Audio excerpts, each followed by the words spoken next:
નમસ્કાર મિત્રો, સ્વાગત છે તમારું આજના વિડીયોમાં અને અમારી ચેનલમાં। કેમ છો મિત્રો? મજામાં દેશો મિત્રો। હમણાં તમે જોઈ રહ્યા છો કે છેલ્લા 5 થી 6 દિવસમાં નીતિન પટેલનું આ એક જે ઓડિયો રેકોર્ડિંગ એટલે કે કોલ રેકોર્ડિંગ છે એ સામે આવી રહ્યું છે અને આ કોલ રેકોર્ડિંગમાં નીતિન પટેલ કે અભદ્ર વાણી બોલી રહ્યા છે, જે તમને આ વિડીયોમાં સાંભળવા મળશે તો તમે સાંભળજો અને તમને સાંભળીને પણ મિત્રો નવાઈ લાગશે કે આ રીતે કોઈ પણ નેતા હોય આ અભદ્ર વાણી વાપરે તો તેને શોભતું નથી। કેમ કે એક સીટ ઉપર બેઠા પછી આવી વાણી વાપરવી કંઈ કામની નથી।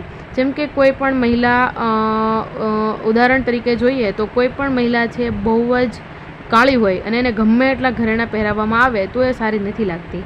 તેવી જ રીતે જો નીતિન પટેલ આટલી મોટી સીટ પર બેઠા હોય અને અભદ્ર વાણીનો ઉપયોગ કરતા હોય તો એ જે પેલી કાળી સ્ત્રી છે તે સમાન તે વ્યક્તિ થયા ગણાય। તો મિત્રો, તમને વિડીયો કેવો લાગ્યો તે વિડીયો ગમ્યો હોય તો વિડીયોને લાઇક, શેર અને ચેનલને સબસ્ક્રાઈબ જરૂરથી કરજો। ધન્યવાદ।